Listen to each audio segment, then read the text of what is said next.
Sebelum masuk di alur cerita kali ini, sobat bisa menonton filmnya terlebih dahulu, agar mudah memahami alur ceritanya. Tanpa berlama-lama, lanjut ke alur ceritanya. Sinar matahari menyinari dari langit dan berubah menjadi sinar yang menyinari tubuh Langsing dan memikat wanita di peron. Dia tampak sangat mempesona. Siapapun yang melihat wanita muda yang cantik dan murni ini akan merasa sangat gembira. Namun Lindong adalah satu-satunya pengecualian.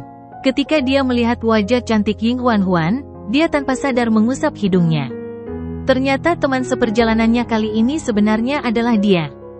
Baru sekarang dia akhirnya menyadari mengapa senyuman Wu Dao terlihat begitu aneh. Sepertinya orang tua itu sudah mengetahuinya sejak lama. Mata Lindong tertuju pada Ying Huan beberapa saat, sebelum dia berbalik. Melirik ke sampingnya, ada dua pemuda berdiri dengan angkuh. Keduanya tinggi dan kurus dan terlihat cukup gagah. Salah satunya berpakaian putih, sementara yang lain berpakaian hitam. Dari pandangan sekilas, orang dapat mengetahui bahwa mereka mengeluarkan aura yang mengesankan. Ketika mereka sesekali melirik ke arah Lindong, orang bisa dengan mudah mengenali sedikit arogansi di wajah mereka. Tentu saja, Lindong tidak peduli dengan hal ini. Desolate Hall miliknya menduduki peringkat terakhir selama beberapa tahun terakhir. Oleh karena itu, ketika murid dari 3 aula lainnya melihat mereka secara alami merasakan superioritas. Berdasarkan fluktuasi Yuan Power yang dipancarkan dari tubuh mereka, yang tidak kalah dengan Jiang Hao, Lindong dapat menyimpulkan bahwa mereka harus memiliki status yang cukup terhormat di aula masing-masing. Bahkan, mereka mungkin adalah murid langsung senior juga. Oleh karena itu, masuk akal jika mereka menjadi sedikit sombong. Seorang lelaki tua dengan kepala penuh rambut putih berseri-seri dan memandang ke arah Wu Dao dan Lindong, yang sedang turun ke peron. Dia tersenyum dan berkata, "Haha, anggota dari Desolate Hall telah tiba." Wu Dao tersenyum dan menganggukkan kepalanya. Dia membungkuk pada lelaki tua itu sebelum memperkenalkannya pada Lindong, ini adalah Penatua Baihua. Jadi bocah cilik ini adalah Lindong dari aula Desolate milikmu, yang baru-baru ini menjadi sensasi. Memasuki aula kurang dari sebulan dan menjadi murid langsung senior. Sepertinya dia telah memecahkan beberapa rekor, kata lelaki tua itu sambil tersenyum, sambil menatap ke arah Lindong. Setelah lelaki tua itu berbicara, di belakangnya, Ying Huan hanya bisa melirik ke arah Lindong. Dia secara alami tahu tentang kejadian ini juga. Terlebih lagi, ketika dia pertama kali mendengarnya, tidak hanya dia tetapi bahkan kakak perempuannya Ying Xiao pun sedikit terkejut. Terbukti, keduanya tak pernah menyangka kalau Lindong benar-benar bisa menjadi murid langsung senior di Desolate Hall dalam waktu sesingkat itu. "Tetua, kau terlalu memujiku. Itu semua berkat kemurahan hati kakak-kakak seniorku yang mengizinkanku lulus ujian mereka," jawab Lindong sambil tersenyum tipis. Ketika dia mendengar jawaban sederhana Lindong, lelaki tua berambut putih itu cukup senang. Sambil membelai janggutnya, dia menganggukkan kepalanya menghadap Wu Dao dan berkata, tidak sombong dan tidak pemarah. "Dia adalah benih yang baik. Sepertinya kali ini Desolate Hall-mu beruntung." "Itu," kata Wu Dao, sambil tertawa tanpa sedikit pun kesopanan. Perilaku yang ditunjukkan Lindong selama periode ini secara konsisten melampaui ekspektasinya. Kalau terus begini, jika Lindong diberi waktu, pencapaiannya di masa depan pasti akan sangat spektakuler. Pria tua berambut putih itu tertawa sebelum mengalihkan perhatiannya ke arah Lindong dan 3 orang lainnya dan berkata, Huan akan menjadi pemimpin misi ini. Adapun rincian spesifiknya, dia akan memperbarui dan memberi pengarahan kepada kalian semua setelah kalian berada di jalan. Ketika dia mendengar kata-kata lelaki tua itu, hal itu menyebabkan Lindong melongo sejenak. Dia tidak bisa menahan diri untuk tidak menatap ragu pada wanita muda di depannya. Dia tampak persis seperti gadis muda yang naif dan lugu. Mengapa orang yang lebih tua memilih dia menjadi pemimpin? Retakan muncul di sudut mulut Lindong. Dia adalah orang yang keluar dari tempat seperti medan perang kuno. Namun, dia tidak pernah menyangka bahwa mereka akan memilih gadis kecil yang konyol untuk menjadi pemimpin mereka. Terlebih lagi, yang benar-benar mengejutkan Lindong adalah reaksi kedua pria tersebut setelah pria tua berambut putih itu berbicara. Mereka berdua dari Earth dan Float Hall memiliki sedikit keberatan, seolah-olah mereka sepenuhnya setuju dengan pengaturan ini. Mungkinkah gadis kecil ini tidak sesederhana kelihatannya? Gumam Lindong diam-diam. Apakah Anda memiliki masalah dengan pengaturan Penatua Baihua? Saat Lindong bergumam di dalam hatinya, suara yang jelas dan terdengar manis terdengar di samping telinganya. Mengangkat kepalanya, hal pertama yang dilihatnya adalah Ying Huan-Huan memperlihatkan senyuman yang begitu manis hingga bisa membuat tulang menjadi lunak. Namun, di dalam matanya yang besar dan indah, Lindong bisa mengidentifikasi sifat licik seperti rubah. Segera, dia dengan ramah melambaikan tangannya dan berkata, "Saya akan melakukan apapun yang diperintahkan tetua." Respons cepat Lindong menyebabkan alis Ying Huan-Huan yang berbentuk bulan sabit melonjak sedikit. Namun, dia hanya bisa menelan kata-kata yang hendak keluar dari mulutnya. Sambil meringkuk di sudut mulutnya, dia berkata, "Saya telah memimpin kelompok keluar dari sekte selama lebih dari 10 kali. Jadi, saya memiliki lebih banyak pengalaman daripada Anda para pemula. Di dunia ini, menjadi lebih tua tidak secara otomatis memberi Anda hak untuk menjadi sombong." Saat kata-kata itu keluar dari mulutnya, itu menyebabkan Wu Dao dan Penatua Baihua melongo. Segera, mereka hanya bisa menggelengkan kepala tanpa daya.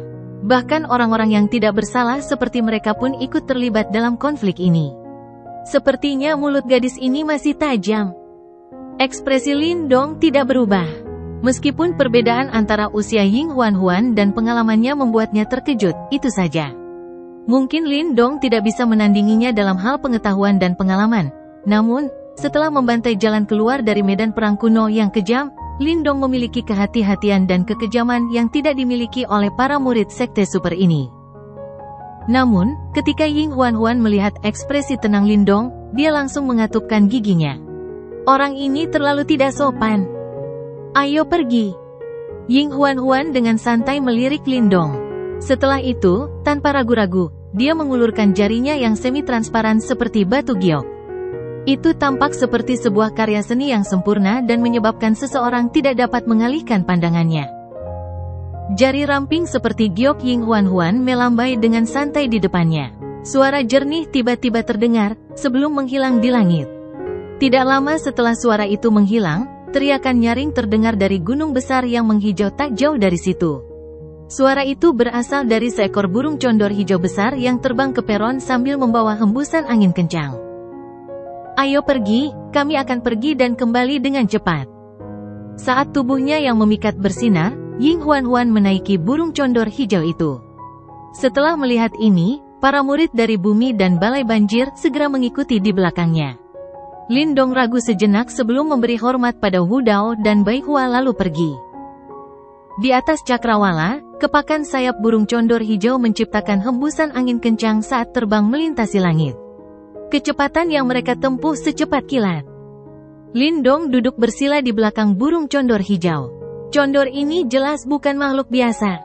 Itu memancarkan energi dari tubuhnya, yang sepenuhnya menghalangi hembusan gila yang dihasilkannya. Oleh karena itu, mereka dapat duduk dengan tenang di punggungnya. Ying Huan-Huan duduk di depan burung condor hijau. Kedua murid dari Earth dan Float Hall cukup mengenalnya dan duduk sedikit di belakangnya. Dari percakapan mereka, Lindong bisa merasakan bahwa mereka berdua menyukainya. Ini bukan kejutan bagi Lindong, karena Ying Huan-Huan tidak hanya berbakat luar biasa, tapi dia juga menggemaskan, imut, dan menawan. Terlebih lagi, dia mengeluarkan vitalitas yang murni dan polos yang dapat menulari siapapun. Faktanya, bahkan Lindong merasa sulit untuk menolaknya. Karena itu, tidak mengherankan jika mereka berdua menyukainya. Lindong berangsur-angsur mengalihkan pandangannya dari Ying Huan-Huan dan mereka berdua. Sambil memandang ke arah lautan pepohonan yang menyusut dengan cepat, dia tidak dapat menahan diri untuk tidak memikirkan tikus kecil dan api kecil. "Aku ingin tahu bagaimana keadaan mereka saat ini." Lindong mengerucutkan bibirnya. Tikus kecil dan api kecil sudah menghilang selama lebih dari sebulan. Namun, Lindong belum menerima kabar terbaru dari mereka berdua. Meskipun ia tahu bahwa mereka tidak akan menghadapi masalah besar apapun karena kemampuan tikus kecil, tidak dapat dipungkiri bahwa ia masih merasa sedikit khawatir di dalam hatinya. Setelah terbiasa dan mengandalkan kehadiran mereka selama banyak perjuangan dan perkelahian, Lindong agak tidak mampu beradaptasi dengan perpisahan mereka yang tiba-tiba. "Hai." Saat Lindong sedikit linglung, sebuah suara merdu terdengar dari depan. Dia mengangkat kepalanya sambil menatap kosong ke depan untuk beberapa saat sebelum pemandangan sekitarnya mundur dengan cepat di sekelilingnya. Setelah sedikit linglung karena adegan yang menggetarkan jiwa, Lindong sadar kembali dan bertanya. Kamu cukup antisosial. Semua orang di sini adalah seniormu. Tindakanmu akan menyebabkan orang lain berasumsi bahwa kamu sombong dan menyendiri. Murid Sekte Dao kami tidak berperilaku seperti ini selama misi. Jawab Ying Huan. Nada suaranya ditambah dengan penampilannya yang seperti wanita muda cukup lucu. Lindong merasa tidak berdaya. Bukankah sudah jelas kalian sengaja mengabaikanku? Mengapa saya dikritik karena sombong dan menyendiri sekarang? Kami bisa dianggap sebagai rekan dalam misi ini. Karena kamu masih pemula, kami akan menjagamu dengan baik. Jangan gugup dan anggap saja ini sebagai latihan. Karena kamu pergi dengan keempat anggota badan menempel di tubuhmu, aku akan memastikan kamu akan kembali tanpa ada potongan daging yang hilang, jawab Ying Huan sambil tersenyum. Lindong mengusap hidungnya dan tidak bisa menahan tawa. Dia memiliki kesan yang sedikit baik terhadap wanita muda di depannya. Meskipun dia agak aneh dan ganjil, dia jelas bukan orang jahat. Haha, adik junior Lindong, santai saja. Kami akan menangani apapun yang terjadi. Gunakan saja perjalanan ini untuk mendapatkan pengalaman, kata dua laki-laki dari Balai Bumi dan Banjir, yang berdiri di samping Ying Huan sambil tertawa riang. Namun, ada rasa bangga di balik tawa mereka. Lindong tersenyum tipis tanpa menunjukkan persetujuan atau ketidaksetujuannya. Saya pernah mendengar bahwa Anda telah berhasil mempelajari Mata Iblis Desolate dari Desolate Hall, tanya Ying Huan tiba-tiba sambil menatap Lindong. Setelah dia menanyakan pertanyaan ini, pupil kedua pria itu melebar untuk beberapa saat. Rupanya, mereka pernah mendengar tentang Desolate Demon Eye. Aku beruntung dan nyaris tidak bisa menguasainya. Lindong ragu sejenak sebelum dia menganggukkan kepalanya dan menjawab. Oh. Ying Huan mengangguk kecil, sebelum semburat samar melintas di pupil matanya yang cantik. Dia dapat dengan jelas mengingat ekspresi terkejut di wajah kakak perempuannya ketika dia mendengar berita itu. Ying Huan melakukan peregangan malas, memperlihatkan pinggang lembutnya yang memperlihatkan lekuk tubuhnya yang memikat. Setelah dengan santai melirik ke arah Lindong, dia berkata, aku benar-benar tidak bisa mengatakan bahwa kamu cukup berbakat. Sekarang aku akan menarik penilaian awalku bahwa kamu sombong, kata Ying Huan. Setelah mendengar kata-katanya, Lindong langsung tidak tahu apakah harus menangis atau tertawa. Meskipun Ying Huan telah menarik kembali kata-katanya yang mengatakan bahwa dia sombong, itu tetap berarti bahwa penilaiannya terhadap dirinya yang sangat sombong masih melekat pada dirinya. Adapun yang lainnya, kami akan membicarakannya setelah Anda memahami kitab suci kehancuran besar. Seolah dia tahu apa yang dipikirkan Lindong, suara lembut dan lembut Ying Huan terdengar sekali lagi. Melihat pipi menawan wanita muda itu, Lindong tersenyum dan menjawab, jika ingatanku benar, aku ingat kamu mengatakan bahwa jika aku memahami kitab suci kehancuran besar, kamu akan memenuhi salah satu permintaanku, kan? Ying Huan melongo sejenak sebelum semburat merah muncul di pipinya. Dia mulai menggigit bibirnya dan dengan jahat menatap Lindong sebelum memutar tubuhnya.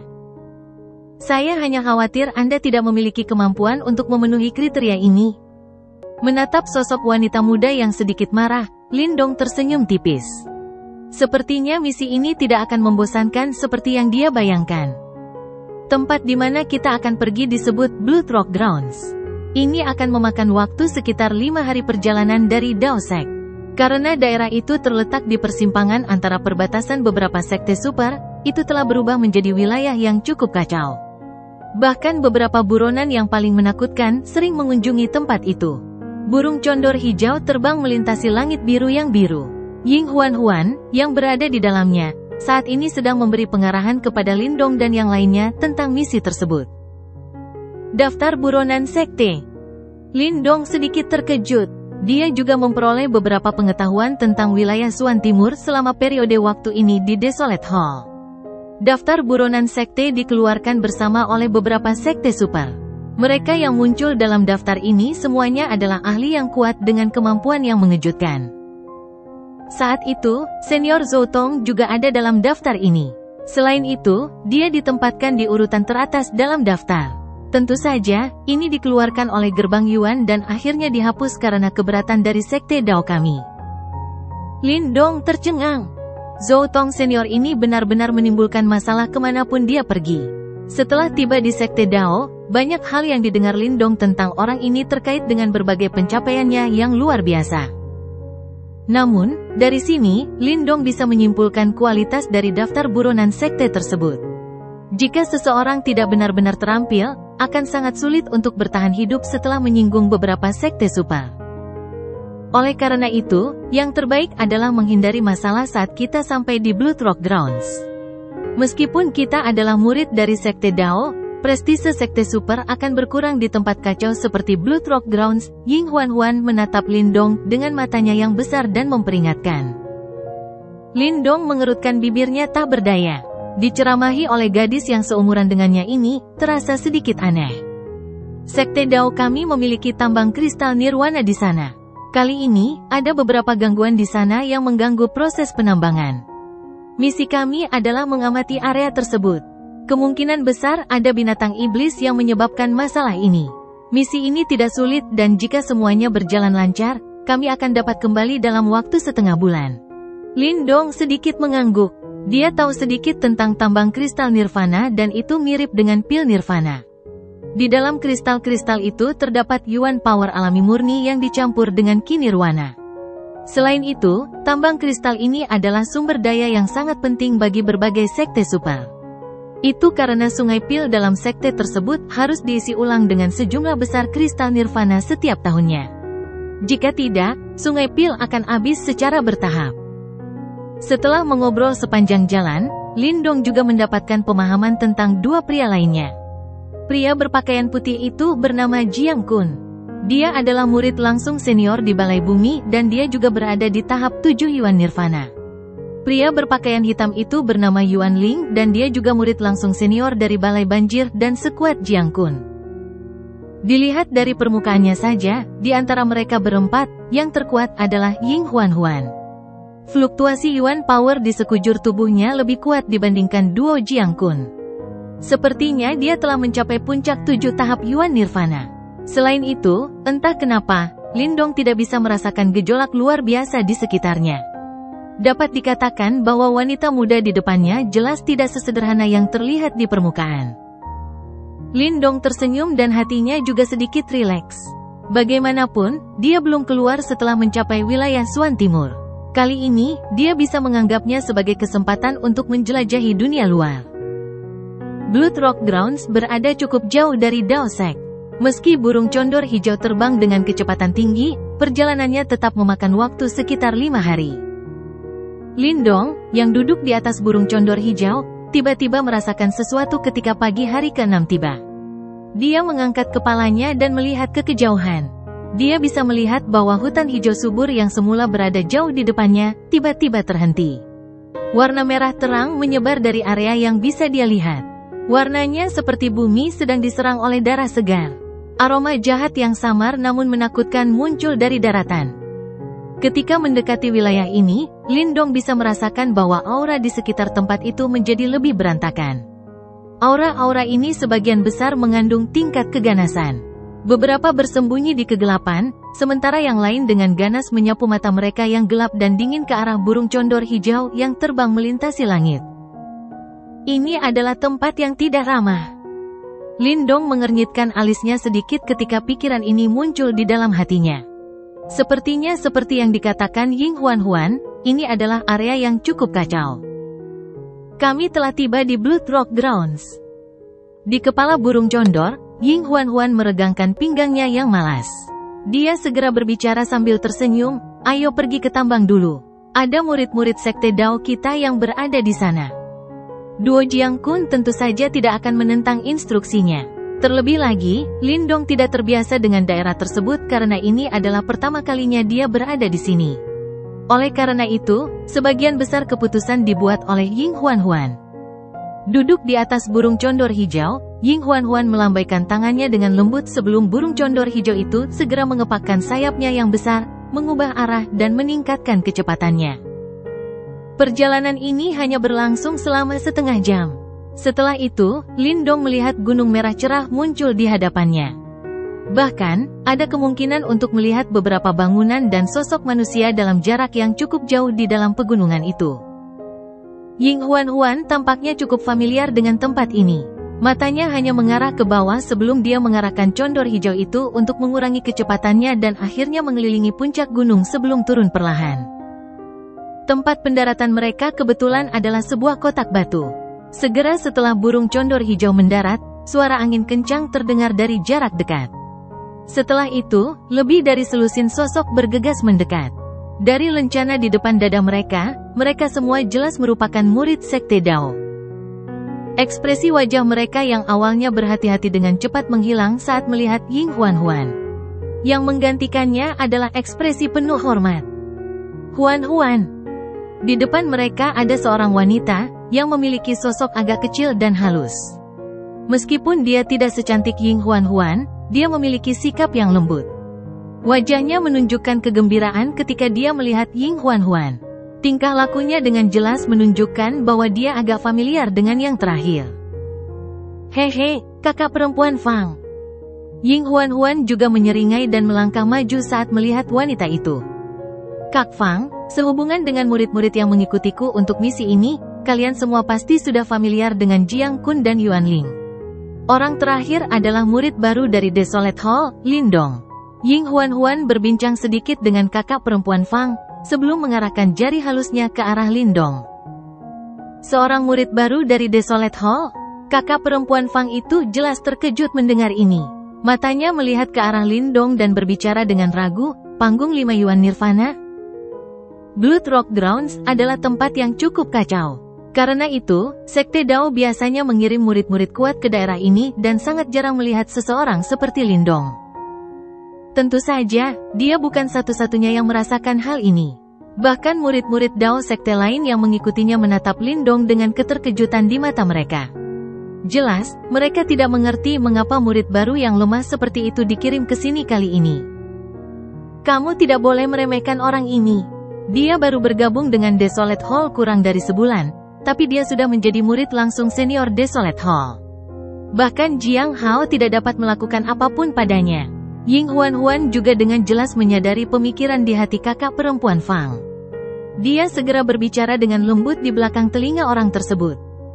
Oh, ekspresi wanita ini sedikit berubah. Dipromosikan menjadi murid langsung senior dalam waktu kurang dari sebulan? Kecepatan ini sungguh sedikit menakutkan. Sepertinya Lindong seharusnya cukup mampu.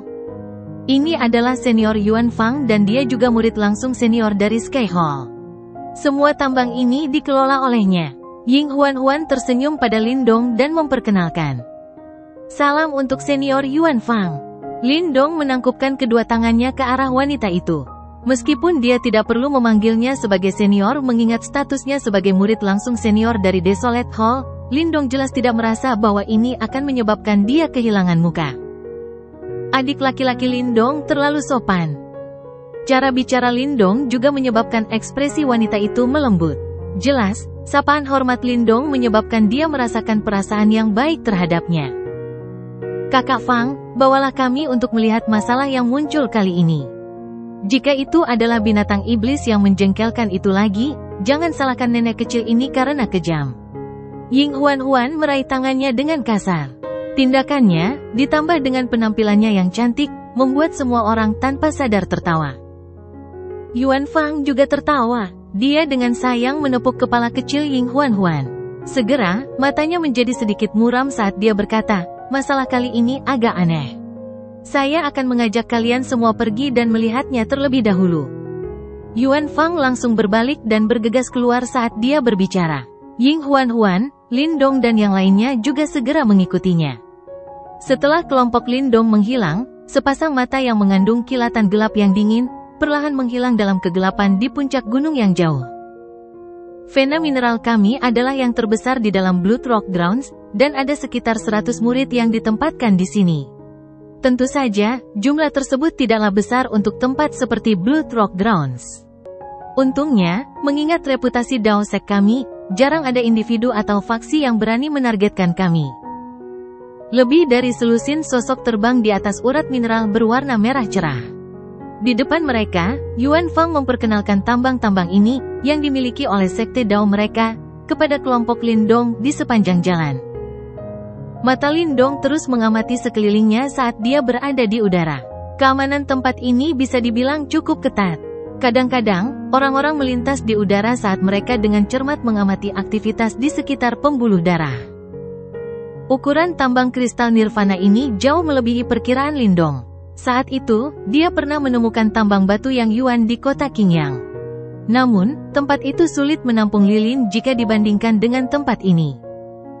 Di bawah pimpinan Yuan Fang, seluruh kelompok secara bertahap memasuki bagian tambang yang lebih dalam.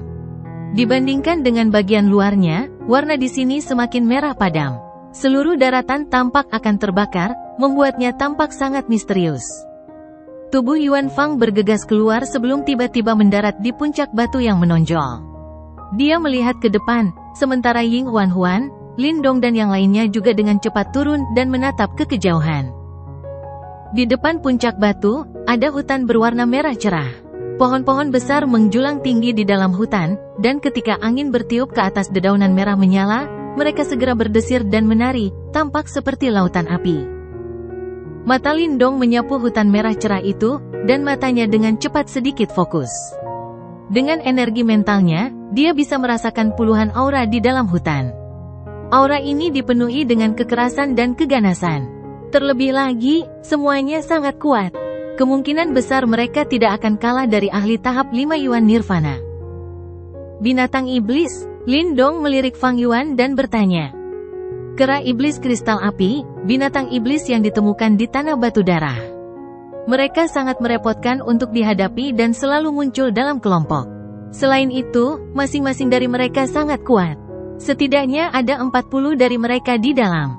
Jika kita melibatkan mereka dalam pertempuran, bahkan jika kita berhasil mengusir mereka pada akhirnya, kemungkinan murid-murid di sini akan menderita luka serius dan bahkan mati. Yuan Fang berbicara dengan suara serius. Begitu banyak kera setan kristal api? Di sampingnya, Jiang Kun dan Yuan Ling terkejut. Meskipun mereka adalah ahli yang telah maju ke tahap 7 Yuan Nirvana, jumlah seperti itu akan agak merepotkan untuk dihadapi. Kakak perempuan Fang, tidak ada kera iblis kristal api yang pernah muncul di sekitar tempat ini di masa lalu, bukan? Mengapa begitu banyak dari mereka yang tiba-tiba muncul sekarang? Ying Huan sedikit mengernyit dan bertanya. Terlebih lagi, kera iblis kristal api ini sesekali akan muncul dan mengganggu operasi penambangan kita. Hal ini membuat kita tidak punya pilihan selain menyampaikan informasi ini kembali ke sekte utama. Yuan Fang menggelengkan kepalanya dan berkata, pasti ada sesuatu yang mereka minati di dalam hutan ini. Lindong tiba-tiba berbicara. Dia memperhatikan saat mata menoleh ke arahnya sambil melanjutkan, binatang iblis sangat sensitif terhadap energi alam. Oleh karena itu, mereka biasanya tidak berkumpul tanpa alasan. Mereka pasti punya motif untuk berkumpul bersama. Kami telah menjelajahi hutan ini di masa lalu, tetapi kami tidak menemukan kekayaan alam apapun. Yuan Fang mengernyitkan alisnya dan berkata, hanya karena sebelumnya tidak ada, bukan berarti tidak ada sekarang. Lindong mengulurkan tangannya dan berkata, kita mungkin harus memasuki hutan untuk mengetahui alasan mereka berkumpul. Mata Lindong memandangi hutan merah menyala saat dia berbicara. Untuk beberapa alasan yang tidak diketahui, dia dapat merasakan bahwa energi alam di tempat itu tampaknya memiliki aura yang sangat samar namun kacau. Masuk, kera iblis kristal api itu tidak mudah untuk dihadapi, kata Yuan Fang. Jiang Kun dan yang lainnya juga mengangguk. Tidak akan mudah untuk melewati kera iblis kristal api dalam jumlah besar. Apalagi tidak ada yang tahu persis apa yang ada di dalam hutan. Lindong sedikit mengernyit. Dimungkinkan untuk menyerang secara paksa. Namun, sepertinya hanya mereka berempat yang memiliki kualifikasi untuk melakukannya di antara kelompok ini. Serahkan padaku, mengapa kita harus berhadapan langsung dengan orang-orang bodoh itu? Ying Huan dengan lembut menggerakkan kakinya dan tertawa pelan sementara Lindong sedang berpikir keras. Lindong sedikit terkejut saat dia menatap mata hitam besarnya. Namun, dia tidak mengatakan apapun. Dia tidak akan meremehkannya karena usianya. Karena dia mampu menjadi murid langsung senior di Balai Langit, kemungkinan besar orang bodoh pun tidak akan percaya jika ada yang mengatakan bahwa Ying Huan tidak memiliki kemampuan apapun. Tubuh anggun Ying Huan dengan lembut terbang ke depan. Dia muncul di langit di atas hutan dan melambaikan tangannya saat pilar Yuan Power langsung melesat ke dalam hutan. Ho! Mengom! Yuan Power meledak di dalam hutan. Segera banyak raungan marah terdengar. Suara angin kencang terdengar saat puluhan kera merah raksasa muncul di pepohonan besar. Aura menakutkan muncul dari tubuh mereka saat mata merah cerah mereka menatap tajam ke arah Ying Huan. Lindong sekarang bisa melihat dengan jelas seperti apa rupa kera iblis kristal api ini. Ukurannya sekitar beberapa puluh kaki, dan tubuh merah menyala mereka tampak seperti ditutupi oleh lapisan kristal. Energi liar dan ganas terus menyebar dari dalam tubuh mereka. Tubuh Ying Huan melayang di udara. Dia menatap kera setan kristal api, hanya untuk melepaskan tawa yang indah. Dia mengulurkan tangannya yang panjang dan dengan lembut menariknya melintasi ruang kosong di depannya. Energi hijau samar berkumpul setelah tangannya melayang di udara. Sekilas terlihat seperti sepasang benang berwarna hijau. Dong! Tangan Ying Huan dengan lembut menggoda sitar di tangannya. Segera, musik sitar yang merdu mulai menyebar di bawah jari-jarinya. Mata Lindong terfokus pada suara sitar yang ditransmisikan dari jari Ying Huan. Saat suara sitar masuk ke telinganya, pikirannya menjadi sedikit kabur dan jantungnya langsung tegang. Segera, dia mengaktifkan Yuan Power-nya dan menutup kedua telinganya, menghalangi suara sitar. Serangan gelombang suara. Ekspresi terkejut melintas di mata Lindong. Dia jelas tidak menyangka bahwa Ying Huan benar-benar bisa menggunakan suara sitar sebagai senjata ofensif. Serangan gelombang suara ini benar-benar akan membuat beberapa orang lengah. Saat Lindong merasa kagum, kera iblis kristal api di atas hutan justru menutup mata ganas mereka saat ini. Setelah itu, semuanya jatuh satu demi satu, menghantam tanah dan membuatnya berguncang. Tampaknya semuanya telah ditidurkan oleh Ying Huan. Selesai, ini sudah berakhir. Ying Huan sedikit mengerutkan bibirnya saat melihat ini. Baru setelah itu dia mengabaikan senar sitar di depannya. Dia berbalik dan menatap Lindong yang tertegun, dan rasa bangga langsung membuncah di hatinya. Ini bukan apa-apa, ini salahmu karena selalu bersikap tidak terpengaruh di hadapanku. Lindong hanya bisa mengangguk dan diam-diam meningkatkan penilaiannya terhadap Ying Huan. Ini adalah pertama kalinya dia melihat seseorang mampu menggabungkan Yuan Power dan suara sitar. Kemungkinan besar dia akan menganggap serangan Ying Huan sangat sulit untuk dihadapi. Ayo pergi, kita akan memasuki hutan untuk melihat apa yang membuat orang-orang itu tertarik. Ying Huan melambaikan tangannya dengan gaya seperti kakak perempuan. Setelah itu, dia memimpin dan langsung bergegas ke hutan merah yang menyala-nyala, sementara kelompok Lindong segera menyusul. Seluruh kelompok langsung menyerbu ke dalam hutan. Karena tidak adanya kera setan kristal api, mereka dapat memasuki kawasan hutan dengan lancar. Sosok Lindong mendarat di dahan pohon sambil mengerutkan kening sekali lagi. Sejak dia memasuki hutan ini, dia mulai merasakan gangguan pada Yuan Power alaminya. Sumber kekacauan tampaknya ada di suatu tempat di depan mereka. Lindong mengangkat kepalanya ketika dia mendengar Ying Huan berseru kaget. Jantungnya langsung melonjak dan tubuhnya melesat ke depan. Dalam beberapa kilatan, dia muncul di sampingnya. Pada saat ini, mata Ying Huan melebar, wajahnya yang cantik dipenuhi dengan keterkejutan saat dia melihat ke depan. Area di depan mereka adalah tanah berwarna merah terang. Namun, tanahnya sudah terkoyak. Sebuah pohon hitam menembus tanah. Cabang-cabang menutupi pohon hitam itu saat pohon itu berkedip-kedip dan memancarkan kilau seperti baja sedingin es.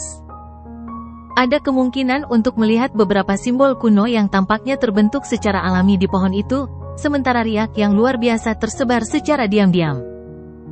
Terlebih lagi, hal yang benar-benar menarik perhatian adalah 5 buah berwarna merah menyala seperti api yang tergantung di pohon. Buah-buahan ini goyah, seolah-olah akan jatuh. Ini. Murid Lindong menyusut sedikit. Meski dia tidak mengenalinya, dia tahu bahwa itu pasti benda luar biasa berdasarkan aura yang dipancarkannya. Pohon kuno Yuan abadi. Ying Huan dengan lembut menutup mulutnya dengan tangannya. Kejutan besar memenuhi wajahnya. Benda ini, kenapa muncul di sini? Duo Jiang Kun juga terperangah saat mereka bergumam. Hutan itu benar-benar sunyi. Semua orang tertarik pada pohon hitam yang sepertinya baru saja pecah dari tanah. Ying Huan menatap pohon hitam itu dengan kegembiraan yang tiada taraf. Segera setelah itu, dia tidak dapat menahan diri dan mencoba untuk pergi. Namun, saat dia melangkah maju, ekspresi wajah Lindong tiba-tiba berubah drastis. Dia meraih pergelangan tangannya yang halus dan menariknya kembali. Bang!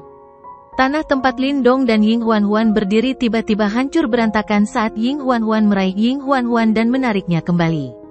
Sebuah tangan besar berwarna merah menyala muncul dari tanah. Setelah itu, sosok raksasa berwarna merah menyala keluar dari tanah dan mendarat di samping pohon hitam. Lindong membawa Ying Huan saat mereka mendarat di pohon besar. Matanya melihat ke arah tanah yang berterbangan di mana seekor kera merah tua raksasa berdiri dengan sikap yang menakutkan. Aura jahat yang mengerikan dan menakutkan menyebar seperti badai. Raja Kera Kristal Api? Ekspresi Ying Huan sedikit berubah ketika dia melihat pria bertubuh besar ini, yang warna dan kilaunya sangat berbeda dari sebelumnya.